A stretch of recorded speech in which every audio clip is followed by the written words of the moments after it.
Bonjour à tous et bienvenue dans ce cours dans lequel nous allons parler de l'inflammation de l'organisme et quel est le lien avec le rapport oméga 3, oméga 6. Bien, les acides gras, ce sont tout simplement des lipides, c'est-à-dire des graisses. Nous distinguons deux types d'acides gras, les acides gras saturés et les acides gras insaturés. Les acides gras saturés sont des lipides qui proviennent essentiellement du règne animal, puisque l'on va les retrouver dans tout ce qui est viande, beurre, fromage, les graisses, etc.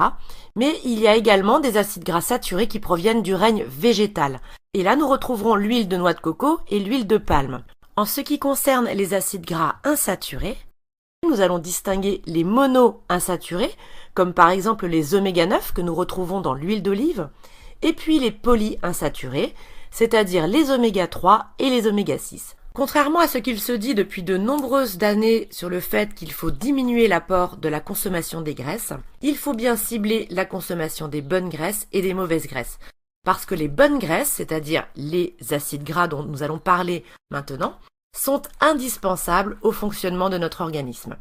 Ils permettent d'une part de fournir de l'énergie, mais en plus, ils font partie d'un des composants principaux de toutes les membranes de nos cellules. Les acides gras polyinsaturés, en plus d'être indispensables, sont dits essentiels. Pourquoi? Parce que ce sont des acides gras que l'organisme ne peut pas fabriquer lui-même. C'est-à-dire qu'ils doivent impérativement être apportés par notre alimentation. De nombreuses personnes étaient à risque d'être en inflammation de bas grade. Ceci est dû particulièrement au fait que les gens consomment très peu d'oméga 3 et largement de façon insuffisante. Il faut savoir que pour avoir un rapport idéal, il faudrait consommer un oméga 3 pour un oméga 6. Or, en France, nous consommons actuellement à peu près 10 à 20 oméga 6 pour seulement un seul oméga 3. Aux États-Unis, où les pathologies sont largement plus répandues, ils sont environ une consommation de 30 oméga 6 pour un seul oméga 3. Nous allons comprendre que les oméga 3 ont plutôt une visée anti-inflammatoire, alors que les oméga 6 ont plutôt une visée inflammatoire. Ce rapport de 1 pour 1 est donc indispensable pour garder un équilibre correct de notre inflammation.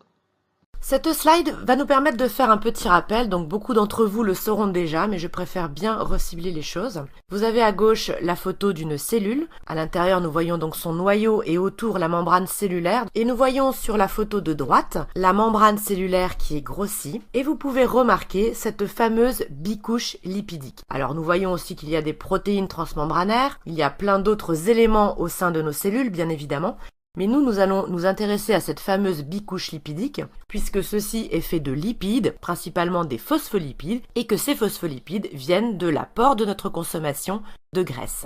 Donc sachant que toutes nos cellules ont cette fameuse membrane cellulaire avec une bicouche lipidique, vous imaginez l'importance et l'intérêt de consommer des graisses, et notamment de qualité. Quels sont donc les rôles des lipides? Eh bien, il y en a deux majoritairement. Tout d'abord, le rôle structural dont je viens de vous parler, c'est-à-dire qu'ils font partie de toutes les membranes de nos cellules. Dans ce cas-là, ils seront sous la forme de phospholipides. Ils permettront en fait une bonne fluidité des cellules. Et puis l'autre rôle va être un rôle de stockage d'énergie. Et dans ce rôle, ils vont être sous la forme de triglycérides. Les triglycérides, ils sont donc composés de 3 acides gras et d'une molécule de glycérol. Et ces fameux triglycérides sont stockés au niveau du tissu adipeux et permettront de fournir de l'énergie lorsque l'organisme en a besoin.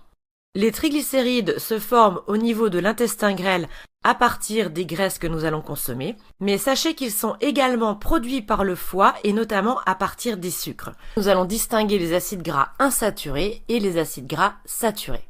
Alors vous voyez sur le schéma de droite, en haut un acide gras saturé. C'est un acide gras qui en fait ne possède aucune double liaison biochimiquement parlant.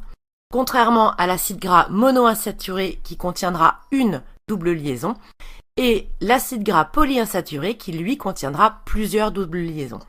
Cette configuration biochimique est extrêmement importante à comprendre puisque plus vous aurez de doubles liaisons au sein de votre membrane cellulaire, plus votre membrane aura une bonne fluidité. Et comme nous cherchons à ce que nos cellules aient une certaine fluidité pour fonctionner correctement, eh bien nous comprendrons l'intérêt de consommer davantage d'acides gras polyinsaturés et éventuellement des acides gras monoinsaturés que la consommation d'acides gras saturés.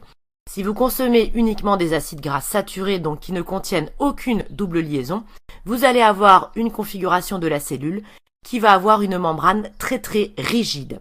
Parmi les acides gras monoinsaturés, nous retrouvons donc les oméga 9 et je vais vous en dire 2 mots puisque ce sont les omégas que nous retrouvons dans l'huile d'olive. Et comme nous le savons maintenant suite à de nombreuses publications dans ce domaine, la consommation d'huile d'olive diminue considérablement le risque de pathologie cardiovasculaire. Alors dans les oméga 9, nous retrouvons l'acide gondoïque, l'acide érucique, l'acide nervonique, l'acide élaïdique. Il y en a beaucoup, mais le plus connu reste l'acide oléique, puisque c'est celui-ci que nous allons retrouver dans l'huile d'olive. Ces oméga 9 sont stockés principalement sous forme de triglycérides et donc participent au rôle énergétique des lipides. Et ce sont des acides gras non essentiels puisque l'organisme est capable de les synthétiser. Cependant, étant donné que c'est un acide gras indispensable à notre santé, il ne faut pas hésiter à augmenter notre consommation d'huile d'olive. Il y a de nombreuses études à propos du régime méditerranéen qui permet une forte diminution donc des maladies cardiovasculaires mais aussi une diminution des risques de cancer. Alors nous parlons beaucoup de l'huile d'olive mais vous retrouvez des oméga 9 dans d'autres aliments comme l'arachide, les sésames, les graines de sésame, également les avocats, les noix de macadamia, les noisettes, etc., etc. Vous avez le petit schéma en haut à droite qui vous guidera vers les aliments qui sont intéressants à consommer. Voyons maintenant les acides gras polyinsaturés parmi lesquels nous allons retrouver les oméga 3 et les oméga 6 qui, comme je vous l'ai dit, sont les omégas principaux qui auront un rôle dans l'inflammation de notre organisme. Voici le fameux schéma qui nous permettra de comprendre l'équilibre oméga 3, oméga 6 et l'impact que cet équilibre a au niveau de l'inflammation de notre organisme. Alors, prenons tout d'abord le schéma de gauche qui s'intitule la cascade des eicosanoïdes. Vous voyez que l'on a à gauche les oméga 6 et à droite les oméga 3. Ces omégas sont donc en équilibre et donc pour un oméga 6 de consommer, on devrait normalement consommer l'équivalent de 1 oméga 3 de façon à garder cet équilibre. Alors pourquoi? Tout d'abord, regardons donc le précurseur des oméga 6 qui s'appelle l'acide linoléique. Cet acide est donc un acide gras essentiel polyinsaturé. Cet acide linoléique va se transformer grâce à des enzymes que l'on appelle des delta-6 désaturases et des élongases. Il va donc se transformer en acide gamma-linolénique, puis en acide dihomo-gamma-linolénique. Cet acide dihomo-gamma-linolénique, c'est en fait le DGLA que l'on peut retrouver dans les compléments alimentaires. C'est pour ça que c'est très important de comprendre correctement ce schéma. Ensuite, cet acide DGLA va se transformer soit en acide arachidonique, soit en ce que l'on appelle prostaglandine de type E1. L'acide arachidonique que vous voyez en encadré violet se retrouve sur la photo de droite, également en encadré violet.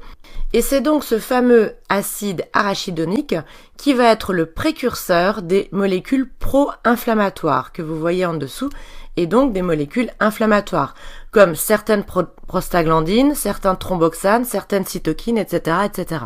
Ce qui veut dire que les personnes qui vont avoir beaucoup d'acide arachidonique de sécrété vont avoir également beaucoup de molécules inflammatoires qui vont être sécrétées. Et ce sont donc ces molécules inflammatoires qui vont entraîner une augmentation de la CRP, c'est-à-dire de la protéine C-réactive, que l'on va pouvoir retrouver dans les dosages biologiques. Alors ce système reste tout de même très important puisque c'est la défense naturelle de notre organisme. Parlons maintenant du système anti-inflammatoire, c'est-à-dire à l'inverse. Donc vous retrouvez sur la cascade des eicosanoïdes à droite les oméga 3 dont le précurseur est l'acide alpha-linolénique. Et c'est donc cet acide qui lui va se transformer en EPA, donc acide eicosapentaénoïque, puis en DHA, c'est-à-dire l'acide docosahexaénoïque. Et donc, ces acides EPA et DHA, que vous connaissez très bien puisqu'ils sont également dans les compléments alimentaires, on les revoit sur le schéma de droite et on voit que eux vont permettre de sécréter des molécules anti-inflammatoires. Donc également certains types de prostaglandines, certains types de thromboxanes, de leucotriènes, etc. Également des résolvines, des protectines. Bref, tout ce système va permettre de résoudre l'inflammation. Puisque dès que des molécules inflammatoires vont être sécrétées, vous allez avoir de l'autre côté des molécules anti-inflammatoires qui vont permettre donc de garder cet équilibre de l'inflammation de notre organisme. Voilà pourquoi nous disons grossièrement que les oméga 6 sont plutôt inflammatoires, alors que les oméga 3 sont plutôt anti-inflammatoires. Dans le système anti-inflammatoire, nous avons également tout de même un avantage au niveau de certains oméga 6. Donc sur cette slide, on revoit bien donc que l'acide dihomogamma-linolénique, c'est-à-dire le DGLA, je vous l'ai dit tout à l'heure, il peut soit se transformer en acide arachidonique, qui lui sera inflammatoire, soit en prostaglandine de type E1. Et cette prostaglandine de type E1, elle permettra aussi d'être anti-inflammatoire. Et c'est pour cette raison que vous verrez l'intérêt de conseiller parfois du DGLA en complément alimentaire dans certaines pathologies, puisque ce DGLA va permettre aussi de sécréter des molécules anti-inflammatoires.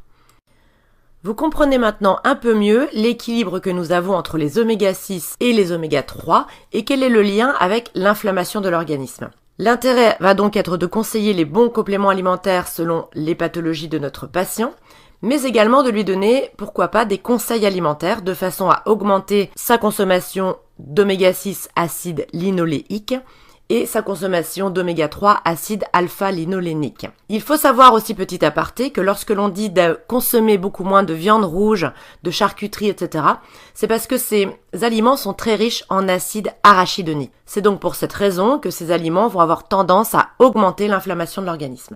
Quelques petits mots à propos des enzymes, les delta-6 désaturases et les élongases. Ces enzymes fonctionnent normalement en équilibre avec la cascade des oméga 6 et la cascade des oméga 3. Sauf que la plupart des patients, la plupart des personnes même, ont tendance à consommer plus d'oméga 6. C'est-à-dire que ces enzymes vont avoir tendance à travailler beaucoup plus du côté de la cascade des oméga 6 et délaisser un petit peu la cascade des oméga 3. Donc on verra en conseil alimentaire et en complément alimentaire que c'est très bien de consommer les précurseurs oméga 6, donc acide linolénique, et les précurseurs oméga 3 acide alpha-linolénique, mais que ce sera très bien également de consommer directement de l'EPA et de la DHA. Il faut savoir également que plus on avance en âge, et plus ces enzymes vont être un petit peu défectueuses. Donc il sera aussi très important de conseiller de l'EPA et de la DHA chez de nombreuses personnes, mais d'une manière générale, vous verrez que l'on peut conseiller quasiment à tout le monde, même parfois chez les enfants, puisque le fait de ne pas consommer assez de précurseurs d'oméga 3, eh bien, il va y avoir une augmentation de la cascade des oméga 6, et donc du côté plutôt inflammatoire. Voyons maintenant quelques précisions à propos de l'acide alpha-linolénique, c'est-à-dire le précurseur des oméga 3.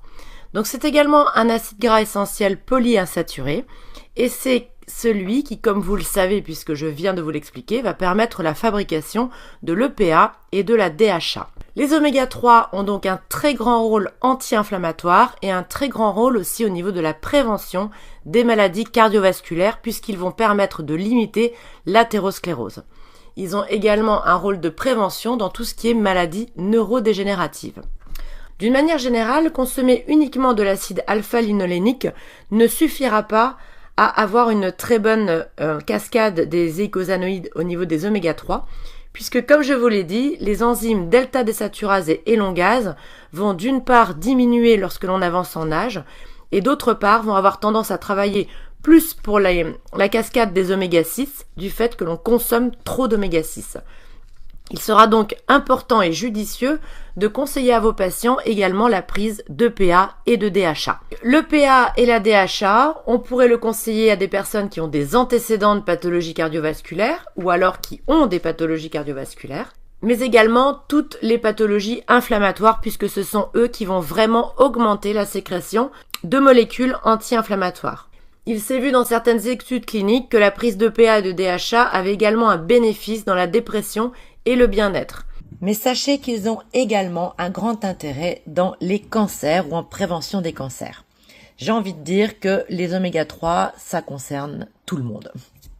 Alors attention, pas n'importe quels oméga 3. Là, nous allons parler des oméga 3 issus du laboratoire Zinzino. Pourquoi ? Parce que ces oméga 3 ont la particularité unique au monde d'être associés à des antioxydants. Et les antioxydants sont les meilleurs amis des oméga 3. Alors voici un gros plan d'une cellule de notre corps. Il faut savoir que les antioxydants protègent les acides gras, que ce soit dans le corps comme dans la bouteille des oméga 3 issus du laboratoire Zinzino. Ces polyphénols permettront également aux oméga 3 de rester frais et efficaces. Et bien sûr, ils permettront aux membranes des cellules de rester flexibles, ce qui permettra à la cellule d'absorber correctement les nutriments de la nourriture. Alors attention parce que tous les antioxydants ne font pas forcément l'affaire. Ce sont principalement les polyphénols qui sont réellement efficaces. Et malheureusement, c'est un fait qui est souvent négligé par de nombreux laboratoires qui proposent leurs oméga 3. À l'état naturel, en fait, les polyphénols sont des éléments très puissants qui travaillent en synergie avec les oméga 3. En fait, leur association permet de ralentir leur oxydation et surtout d'optimiser leur absorption. Donc les oméga 3 que je vous présente aujourd'hui sont une synergie qui est unique au monde puisque ce sont les seuls à associer aux huiles de poisson raffinées des polyphénols naturels. Et le gros avantage donc de ce laboratoire est qu'ils ont conçu des tests pour regarder votre rapport oméga 3, oméga 6, des tests que l'on peut également proposer aux patients.